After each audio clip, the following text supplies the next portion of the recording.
এই মাসে অবস্থান করছে জিলহজ মাস। এই জিলহজ মাসের প্রথম 10 দিন, যা মূলত মুসা আলাইহিস সালাতু ওয়াস সালাম যে 40 দিন তুর পাহাড়ে ইবাদত করছিলেন, ওয়াইদ ওয়া'আদনা মুসা 40 লাইলা, ওই 40 দিনের শেষ 10 দিন। আর এই জিলহজ মাস হচ্ছে হারাম মাসের অন্তর্ভুক্ত। 4টা মাসকে আল্লাহ সুবহানাহু ওয়া তাআলা হারাম করেছেন, এবং হারাম করেছেন কবে থেকে? যেদিন থেকে তিনি পৃথিবী সৃষ্টি করেছেন সেই দিন থেকে। এই মাসে যুদ্ধ বিগ্রহ, মারামারি, গণ্ডগোল নিষিদ্ধ, যাতে মানুষ হজ করতে পারে। তাহলে একে তো হারাম মাস, এবং হারাম মাসের মধ্যের এই 10 দিন অন্যতম শ্রেষ্ঠতম 10 দিন, যা রমাজানের চেয়েও শ্রেষ্ঠ। এবং এটাই আলেম ওলামাদের বিশুদ্ধ মতামত। রমাজানের শেষ 10 দিনের যে শ্রেষ্ঠত্ব, এটা শেষ 10 রাতের শ্রেষ্ঠত্ব, লাইলাতুল কদর। আর জিলহজ মাসের প্রথম 10 দিনের যে শ্রেষ্ঠত্ব, এটা হলো দিনের শ্রেষ্ঠত্ব, আরাফার দিন। আরাফার দিন দিন হিসেবে রমজান মাসের দিনের চেয়ে শ্রেষ্ঠ, পৃথিবীর সর্বশ্রেষ্ঠ দিন। এবং এই 10 দিনে অনেক অসংখ্য ইবাদত একত্রিত হয়েছে, হজ, কুরবানি, সিয়াম, দান, সাদাকা, অনেক কিছু। তার বেশিরভাগই ইব্রাহিম আলাইহিস সালাতু ওয়াস সালামের সাথে কানেক্টেড। যেটা আমরা বলেছি হজ মুহাম্মদ সাল্লাল্লাহু আলাইহি ওয়াসাল্লামের সুন্নাত না, ইব্রাহিম আলাইহিস সালামের সুন্নাত। তো এই জন্য ইব্রাহিম আলাইহিস সালাতু ওয়াস সালামের জীবনী আমাদের জানা থাকতে হবে। আল্লাহ সুবহানাহু ওয়া তাআলা পবিত্র কোরআন মাজিদে অন্তত মিনিমাম 200-র বেশি আয়াত ইব্রাহিম আলাইহিস সালাতু ওয়াস সালামের জীবনী বর্ণনা করতে উল্লেখ করেছে, 2 শতাধিক। এবং সম্পূর্ণ একটা আলাদা সূরা ইব্রাহিম আলাইহিস সালাতু ওয়াস সালামের জন্য করা আছে। তো ঐতিহাসিকদের মতামত অনুযায়ী আজ থেকে প্রায় 5-5.5 হাজার বছর পূর্বে, আজকের বর্তমান ইরাকের রাজধানী বাগদাদ, এই বাগদাদের নিকটবর্তী কোনো এক এলাকায় এক সভ্যতা গড়ে উঠেছিল, ব্যাবিলিয়ন সভ্যতা। বাবেল, আরবি বেবাবেলা হারুত ও মারুত। হারুত মারুত নামের ফেরেশতার গল্প আপনারা জানেন। আল্লাহ বলেছেন বাবেল নগরীতে হারুত মারুত ফেরেশতাকে অবতীর্ণ করা হয়েছিল। এটা মূলত বাগদাদ, বাগদাদের নিকটবর্তী কোনো শহর, কোনো সভ্যতা। তো ইব্রাহিম আলাইহিস সালাতু ওয়াস সালামের জন্ম হয়েছিল রাজ পরিবারে বা মন্ত্রী পরিবারে, আমরা যদি ওই সময়ের আলোকে চিন্তা করি আর কি। এবং ইব্রাহিম আলাইহিস সালাতু ওয়াস সালামের পিতার কাজ ছিল মূর্তি তৈরি করা। আর ইব্রাহিম আলাইহিস সালাতু ওয়াস সালামের হেদায়েত পাওয়ার যে গল্প আল্লাহ কোরআন মাজিদে তুলে ধরেছেন, এইটা যদি আধুনিক সাইকোলজির আলোকে বিশ্লেষণ করা হয়, তাহলে দেখা যায় নিজের সাথে নিজের কথোপকথন, নিজের সাথে নিজের অ্যানালাইসিস, এটার মাধ্যমে ইব্রাহিম আলাইহিস সালাতু ওয়াস সালাম হেদায়েতের রাস্তা খুঁজে পেয়েছে। নিজেই নিজে চিন্তা করতে থাকা, এবং ওনার এক্সট্রা অর্ডিনারি বুদ্ধি, চিন্তা শক্তি, থিঙ্কিং পাওয়ার, এগুলো জন্মগতই ছিল। ফলত কোনো জিনিসকে উনি সহজে অ্যাকসেপ্ট করতেন না, প্রত্যেকটাই প্রশ্ন করতেন। এবং নিজে নিজেই প্রশ্ন করতে করতে উনি হেদায়েতের সন্ধান পেয়েছে, যার লম্বা বর্ণনা আল্লাহ সুবহানাহু ওয়া তাআলা কোরআন মাজিদে দিয়েছেন। যে ইব্রাহিম আলাইহিস সালাতু ওয়াস সালাম যখন সূর্যকে দেখলেন, তখন তিনি মনে করলেন যে এটিই হয়তো সবচেয়ে বড় বা সবচেয়ে শক্তিশালী কিছু। তারপরে যখন তিনি চন্দ্রকে দেখলেন, তারকাকে দেখলেন, এইভাবে ধারাবাহিক আল্লাহ সুবহানাহু ওয়া তাআলা কোরআন মাজিদে তুলে ধরেছেন। ফালাম্মা জান্না আলাইহিল লাইলু রাআ কাওকাবান ক্বালা হাযা রাব্বি ফালাম্মা আফালা ক্বালা লা উহিব্বুল আফিলিন ফালাম্মা রাআল কামারা বাযিগান ক্বালা হাযা রাব্বি। প্রথমে তারকা, তারপরে চাঁদ, তারপরে সূর্য, প্রত্যেকটা নিয়ে উনি বিশ্লেষণ করেছে, চিন্তা করেছে। চিন্তা করার পর উনি যে রেজাল্টে পৌঁছেছে, সেই রেজাল্ট হচ্ছে যে এই সবগুলোকে কোনো অদৃশ্য শক্তি কন্ট্রোল করতেছে, যে হচ্ছে চিফ কন্ট্রোলার। যে অদৃশ্য শক্তি এই সবগুলোকে কন্ট্রোল করতেছে, তিনি হচ্ছেন ইবাদতের যোগ্য, এরা ইবাদতের যোগ্য নয়। এদের পরিবর্ধন, উত্থান পতন, এবং পৃথিবীরও প্রত্যেকটা জিনিসেরই পরিবর্ধন, উত্থান পতন, জীবন মৃত্যু ইত্যাদি প্রমাণ করে যে এরা সেলফ সাস্টেইন, নিজে নিজে টিকে থাকতে পারবে এরকম নয়। তাহলে যিনি সেলফ সাস্টেইন, নিজেই টিকে থাকেন এবং বাকি সব কিছুকে কন্ট্রোল করেন, তিনি অন্য কেউ। এই যে অ্যানালাইসিসের মাধ্যমে তিনি পৌঁছলেন, এবং একটা পর্যায়ে গিয়ে তিনি আল্লাহ সুবহানাহু ওয়া তাআলার প্রতি তার বিশ্বাস এবং আস্থা মজবুত হলো। কোরআনের আয়াতে ভাবে বলা আছে, ইন্নী বারিউম মিম্মা তুশরিকুন ইন্নী ওয়াজ্জাহতু ওয়াজহিয়া লিল্লাযী ফাতারাস সামাওয়াতি ওয়াল আরদা হানিফা ওয়া মা আনা মিনাল মুশরিকিন। আমি ইব্রাহিম আমার নাফস এবং আমার আত্মাকে ওই সত্তার দিকে নিবন্ধিত করতেছি, যিনি মূলত আসমান, জমিন, সূর্য, নক্ষত্র সব কিছু সৃষ্টি করেছে। ওয়া মা আনা মিনাল মুশরিকিন, আর আমি মুশরিক হতে চাই না।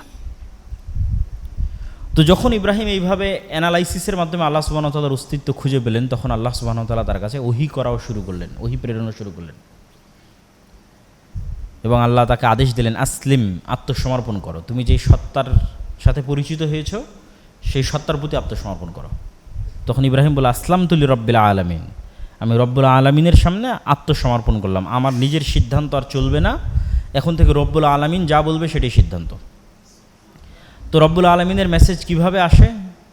যারা সত্যবাদী, যাদের কলবে সালিম, যাদের হৃদয় খুব স্বচ্ছ, এদের স্বপ্নও সত্য। আজকের যুগেও রাসূল সাল্লাল্লাহু আলাইহি ওয়াসাল্লাম বলেছেন, নবুয়তের সব দরজা বন্ধ হয়ে গেছে, সত্য স্বপ্নের দরজা বন্ধ হয়নি। কিয়ামত পর্যন্ত সত্য স্বপ্ন অব্যাহত থাকবে। সত্য স্বপ্ন ওহির একটা পার্ট। তো কে সত্য স্বপ্ন দেখবে?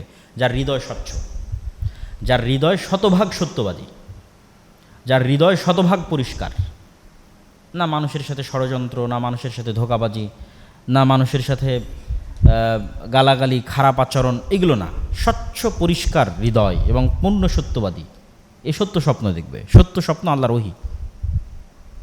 তো ইব্রাহিম আলাইহিসসালাতু ওয়াসসালামের নিকটে ওহী আসতে থাকলো সত্য স্বপ্নের মাধ্যমে এবং জিবরাইল আলাইহিসসালাতু ওয়াসসালামের মাধ্যমে। আর ইব্রাহিম আলাইহিসসালাতু ওয়াসসালাম এই দাওয়াত পৌঁছে দেওয়ার জন্য কয়েকটা ঘটনা কোরআন মাজিদে উল্লেখ আছে। দাওয়াত পৌঁছানোর স্ট্র্যাটেজি একটা আছে বাপের সাথে, একটা আছে মূর্তি ভাঙ্গা, একটা আছে নমরুদের সাথে তর্ক বিতর্ক। যখন তিনি সত্য পেলেন এবং আল্লাহর ওহী তার কাছে আসতে লাগলো, তো পিতাকে গিয়ে বলেন, আত্তাত্তাখিদু, আপনি কি ওই সমস্ত আসনামান আলেহা, ওই সমস্ত মূর্তিকে ইলাহ হিসেবে গ্রহণ করেছেন যে শুনতেও পায় না, দেখতেও পায় না? এটা গেল বাপের কাছে দাওয়াত। তো বাপ বললেন যে তুমি যদি এই দাওয়াত অব্যাহত রাখো, তোমাকে কিন্তু আমি এলাকা থেকে বের করে দিব। তো ইব্রাহিম বললেন, ঠিক আছে, আমি এলাকা থেকে বের হয়ে যাব, তবে আমি আল্লাহর কাছে আপনার জন্য ক্ষমা চাইব। একদিকে বাপের কাছে দাওয়াত চলতেছে, আর একদিকে জনসমাজের কাছে দাওয়াত তুলে ধরার জন্য তিনি একটা ফেস্টিভ্যাল তথা আয়োজনের অপেক্ষা করছিলেন, মেলা, আনন্দ উৎসব। যে আনন্দ উৎসবে মানুষ মূর্তি টূর্তি তৈরি করে বের হয়ে গেল, আর ইব্রাহিম আলাইহিসসালাতু ওয়াসসালাম সকল মূর্তি ভেঙে বড় মূর্তির কাঁধে কুড়াল রেখে দিলেন। এবং যখন মানুষজন ফেরত আসলো, তখন তারা পরস্পর আলাপ আলোচনা করতে লাগলো যে কে এই ঘটনা ঘটাতে পারে।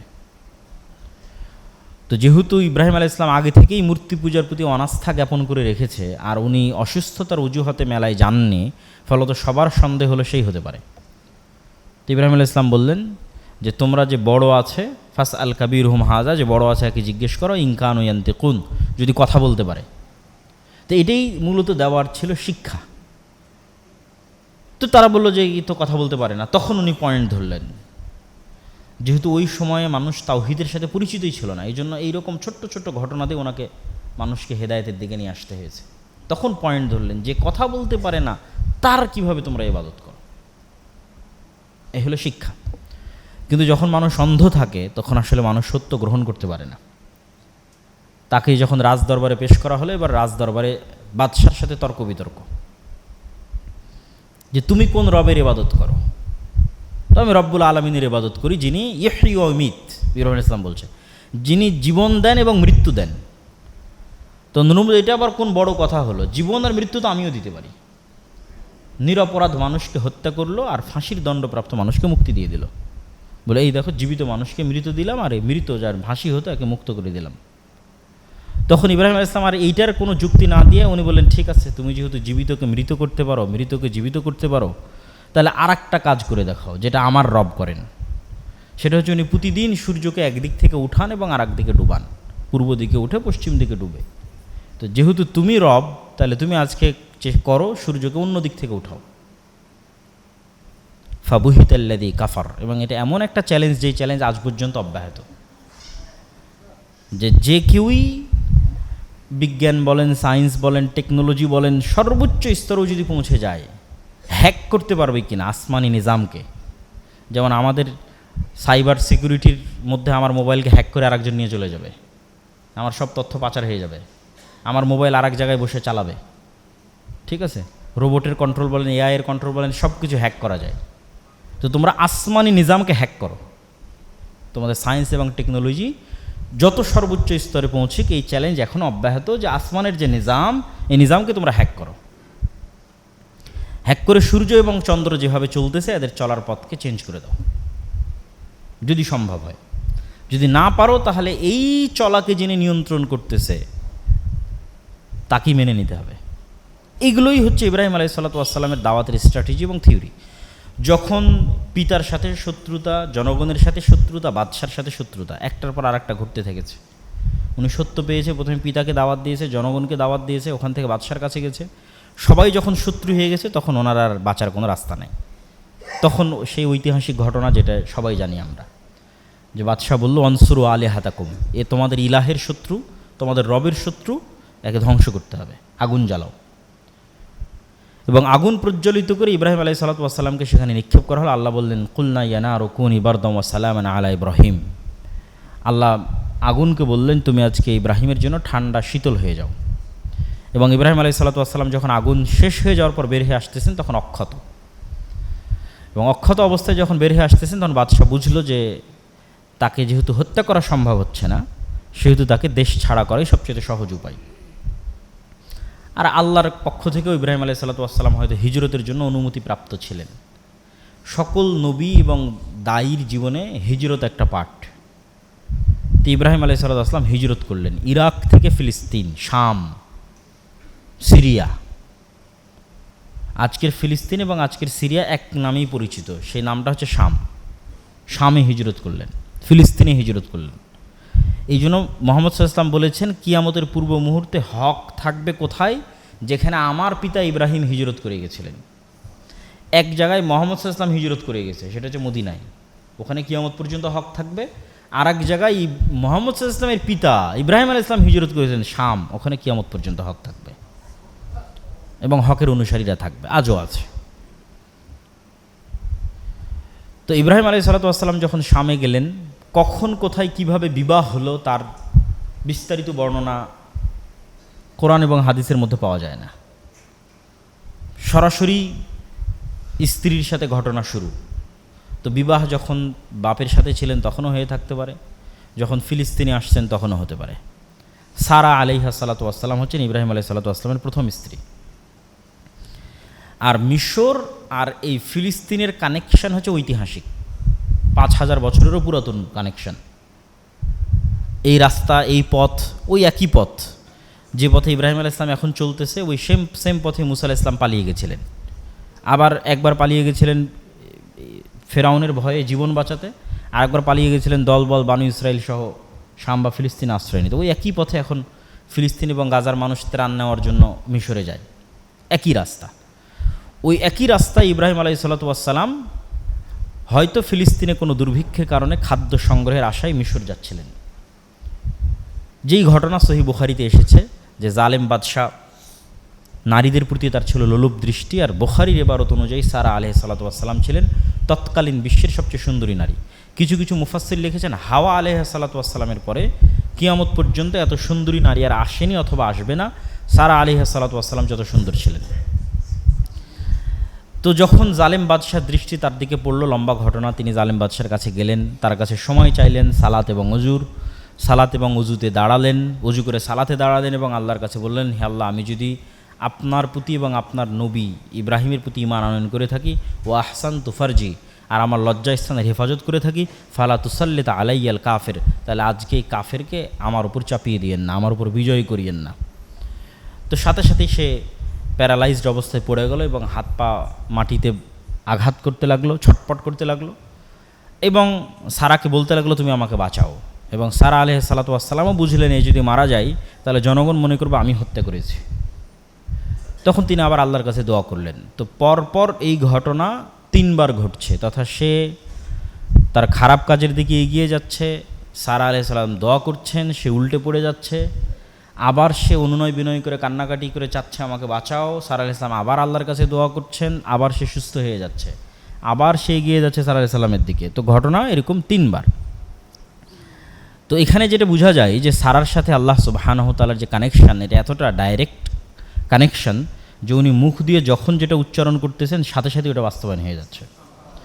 আল্লাহ সুবহানাহু ওয়া তাআলার কিছু কিছু বান্দা এই স্তরে পৌঁছে যায়, যেই স্তরে পৌঁছে গেলে তার মুখ দিয়ে যেটা উচ্চারিত হয় ওটা বাস্তবায়ন করা আল্লাহর জন্য লাজিম হয়ে যায়। আল্লাহ সুবহানাহু ওয়া তাআলা ওইটা করা তার নিজের জন্য আত্মসম্মানের মাধ্যম মনে করেন, যে আমার এই বান্দা এটা বলেছে, এটা না করা মানে আল্লাহ সুবহানাহু ওয়া তাআলা আত্মসম্মানে আঘাত লাগা।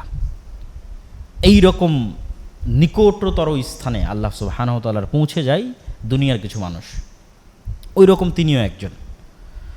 তো বাদশাহ যখন বুঝলো যে না, এনার আমি কোনো ক্ষতি করতে পারবো না, তখন সে তার কাছে যে সমস্ত মহিলারা ছিল তাদের মধ্যে সবচেয়ে ভালো, সবচেয়ে উন্নত বংশের, সবচেয়ে অভিজাত বংশের, হয়তো কোনো যুদ্ধের সময় বন্দি অবস্থায় তার কাছে ছিল, হাদিয়া হিসেবে হাজরা আলাইহিস সালাতু ওয়াস সালামকে সারা আলাইহিস সালাতু ওয়াস সালামের সাথে দিলেন, ইব্রাহিমের সাথে।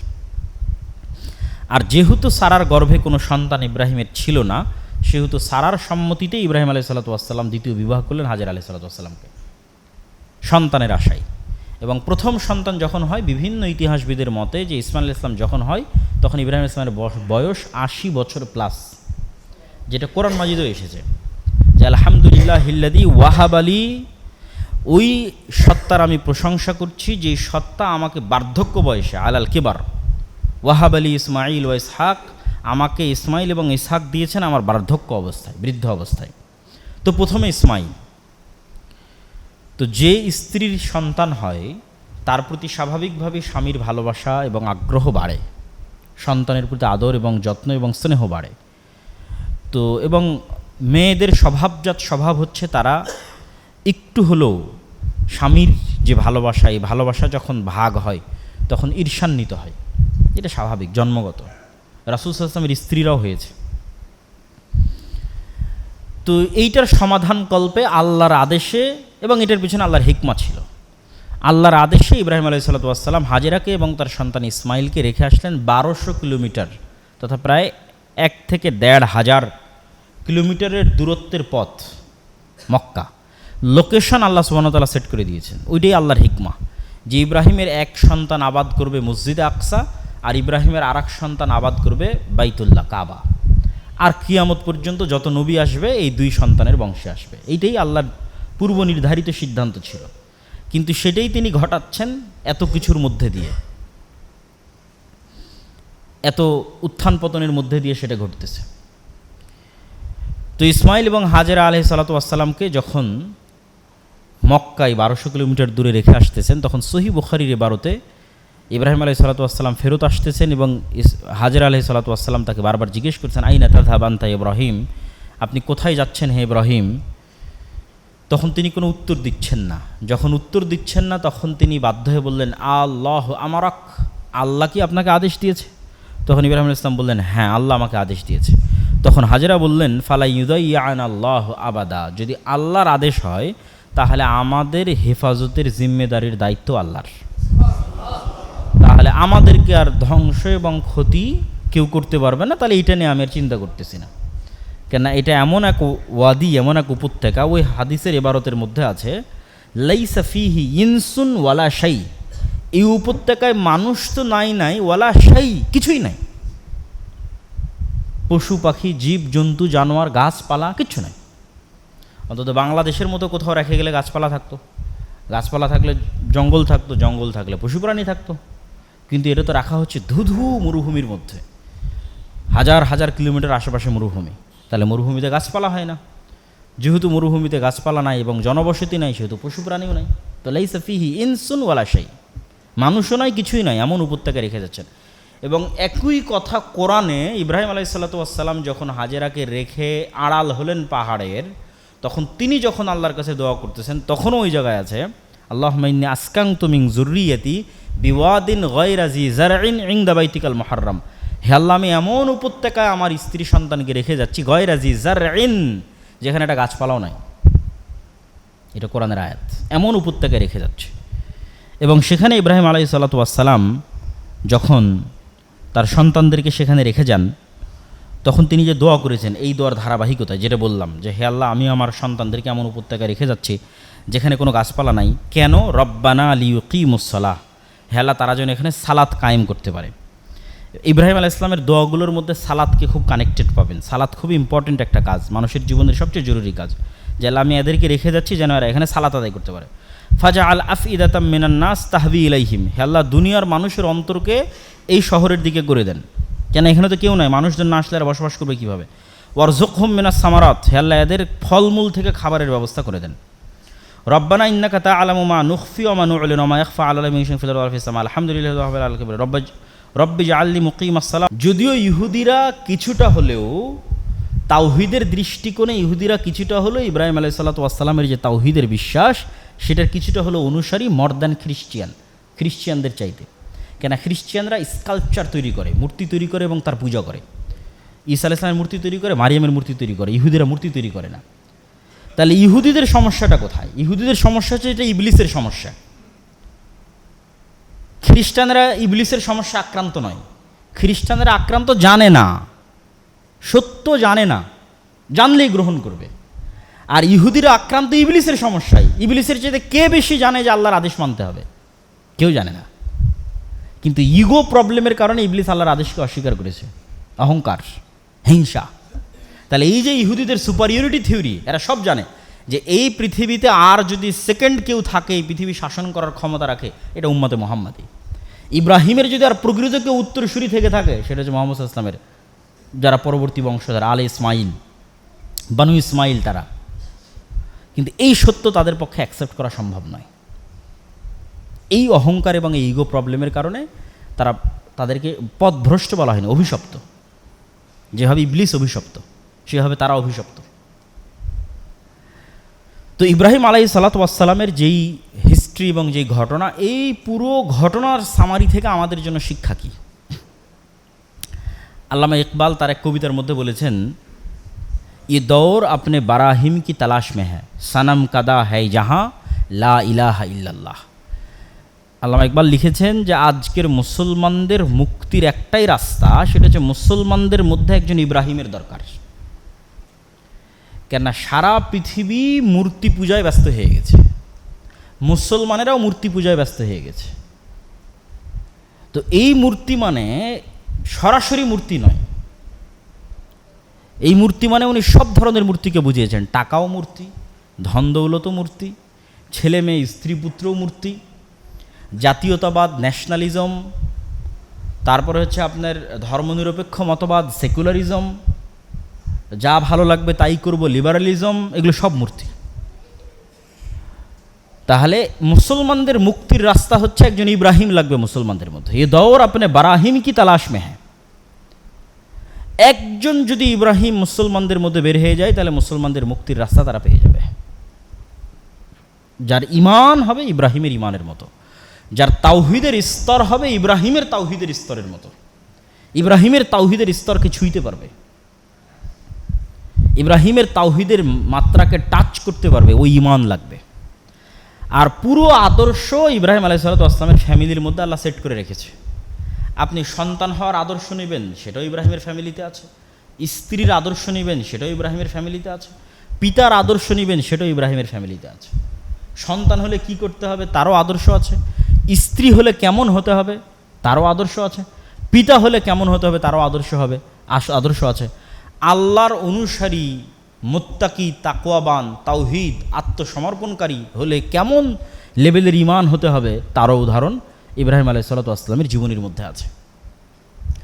আর কেউ যদি ওই মাত্রাকে টাচ করতে পারে তাহলে আল্লাহ তাদেরকে কিভাবে হেফাজত করে, কিভাবে সাহায্য করে, তাদের কাজকে আল্লাহ কিভাবে কবুল করতে পারে তার উদাহরণও ইব্রাহিম আলাইহিস সালাতু ওয়াস সালামের জীবনের মধ্যে আছে। যেটা সাফা, মারওয়া, জমজম, কাবা, এগুলো সবগুলো নিদর্শন থেকে আমরা দেখতে পাই এবং বুঝতে পারি।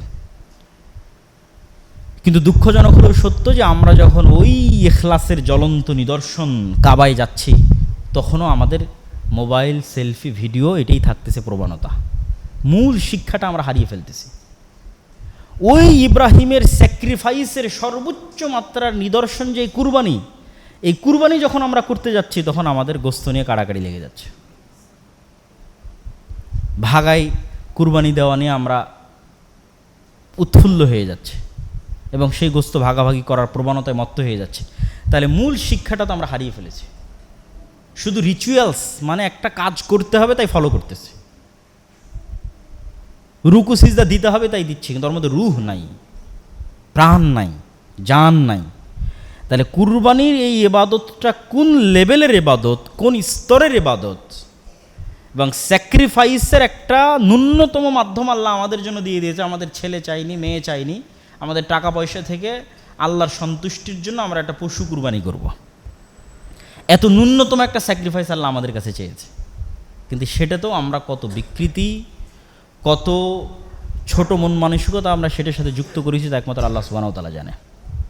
প্রিয় উপস্থিতি, ইব্রাহিম আলাইহিস সালাতু ওয়াস সালামের এই আদর্শ থেকে আমাদের জন্য যেমন একটা শিক্ষা ইখলাস, যেমন একটা শিক্ষা আল্লাহর ওপর ভরসা, যেমন একটা শিক্ষা আল্লাহর সামনে আত্মসমর্পণ করা, তেমনই শিক্ষা শিরক মুক্ত। ইব্রাহিম আলাইহিস সালামের দুইটা দোয়া আপনি দেখেন যে উনি সবচেয়ে বেশি প্রাধান্য দিয়েছে দুটো জিনিসকে। মানুষ কি চায় আল্লাহর কাছে, ইব্রাহিমের মতো নবীর আল্লাহর কাছে কি চাওয়া থাকতে পারে? দুটো জিনিস চেয়েছে, যে হে আল্লাহ রব্বি জাআলনি মুকিমাস সালাহ ওয়া মিন যুররিয়াতি, আমি আর আমার পরবর্তী বংশধর যেন সালাত আদায়কারী হয়। তাহলে সালাত আদায় কত বড় ইম্পর্টেন্ট হতে পারে, যার জন্য ইব্রাহিম আলাইহিস সালাম তার চাওয়ার মধ্যে এটা চেয়েছেন যে আমার পরবর্তী বংশধর যেন সালাত আদায়কারী হয়। আর একটা কী চেয়েছেন? ওয়াজনুবনি ওয়া বানিয়া আন না'বুদাল আসনাম, হে আল্লাহ আমি আর আমার বংশধর যেন মুশরিক না হয়। মানে শিরক অনেক ভয়ঙ্কর ভয়াবহ কিছু। আজকে পশ্চিমবঙ্গের মানুষদেরকে তাদের স্কুলে বন্দে মাতারাম বলতে বাধ্য করা হবে, তথা আপনার সন্তান স্কুলে ভর্তি হলো মানে হয় শিরক। তাহলে এই যে তাওহীদের উপর টিকে থাকার এই প্রবণতা, এই যে স্বাধীনতার এই চেতনা, স্বাধীনতা মানে কি? তাওহীদের উপর অটুট থাকাই হচ্ছে স্বাধীনতা। যেখানে আপনি তাওহীদের উপর অটুট থাকতে পারবেন আপনি স্বাধীন আছেন, অটুট থাকতে পারছেন না আপনি স্বাধীন নাই। এই জন্য ইব্রাহিমের চেতনা দরকার মুসলমানদের। তাহলে শিরক থেকে মুক্ত থাকা এবং সালাত আদায় করা, এই দুটোই ইব্রাহিম আলাইহিস সালাতু ওয়াস সালামের জীবনের সবচেয়ে বড় শিক্ষা, এবং এই দুটো শিক্ষা আমাদের জীবনে বাস্তবায়ন করতে হবে। ঈসা আলাইহিস সালাতু ওয়াস সালামও যখন মায়ের কোল থেকে প্রথম কথা বলেছেন, তখনও তার প্রথম দুটো বাক্য ছিল কি? ইন্নী আব্দুল্লাহ আতানিয়াল কিতাব ওয়া জাআলানি নাবিয়্যা ওয়া জাআলানি মুবারাকান আইনামা কুনতু ওয়া আওসানি বিস সালাতি ওয়াজ যাকাতি মা দুমতু হাইয়্যা। একদম ছোট্ট বাচ্চা বলছে, আমি নবী, আল্লাহ আমাকে নবী করে পাঠিয়েছে, আর আল্লাহ আমাকে আদেশ দিয়েছে আমি যেন সালাত আদায় করি এবং যাকাত দেই। এই দুটোই আদেশ। আল্লাহ সুবহানাহু ওয়া তাআলা আমাদেরকে সামনে যে কুরবানি আসতেছে, জিলহজ মাসের 10 দিন আসতেছে, এই 10 দিনের এই শ্রেষ্ঠতম দিনে আল্লাহর ইবাদত করার, নফল সিয়ামের মাধ্যমে, আরাফার সিয়ামের মাধ্যমে, একটানা 9টা সিয়ামের মাধ্যমে, বেশি বেশি দানের মাধ্যমে, এবং স্বচ্ছ হৃদয়ে প্রকৃত ইখলাসের সাথে কুরবানি কেনার মাধ্যমে, এবং সেই কুরবানিটা ইব্রাহিমের যে চেতনা আছে স্যাক্রিফাইসের, ওই চেতনাকে মাথায় রেখে ওই কুরবানিটা করার জন্য আল্লাহ সুবহানাহু ওয়া তাআলা আমাদের তৌফিক দান করে। আল্লাহুম্মা আমিন। যে এই পশুটা যেভাবে আমরা কুরবানি করতেছি, কোনো দিন যদি প্রয়োজন হয় তাহলে আমরা নিজেরাও এরকম আল্লাহ রাস্তায় কুরবানি হয়ে যেতে পারি। এই প্রস্তুতি থাকতে হবে মনের ভিতরে আল্লাহ সুবহানাহু ওয়া তাআলার সন্তুষ্টির জন্য। এটাই তো শিক্ষা ইব্রাহিমের জীবনী থেকে। এবং আমাদের ছেলে মেয়ে এবং স্ত্রী পুত্রের মধ্যে ওই হাজেরার মতো যেমন তাওয়াক্কুল যেন থাকে, এবং সারার মতো আল্লাহর সাথে কানেকশন এবং পবিত্রতার যে দাবি উনি আল্লাহর সামনে করেছেন, সেই পবিত্রতা যেন আমাদের স্ত্রী পুত্রের মধ্যে থাকে, এবং ইসমাইলের যে আত্মসমর্পণ সেটা যেন থাকে। আল্লাহ সুবহানাহু ওয়া তাআলা আমাদের এই বিষয়গুলো থেকে শিক্ষা গ্রহণ করার তৌফিক দান করুক। আল্লাহুম্মা আমিন।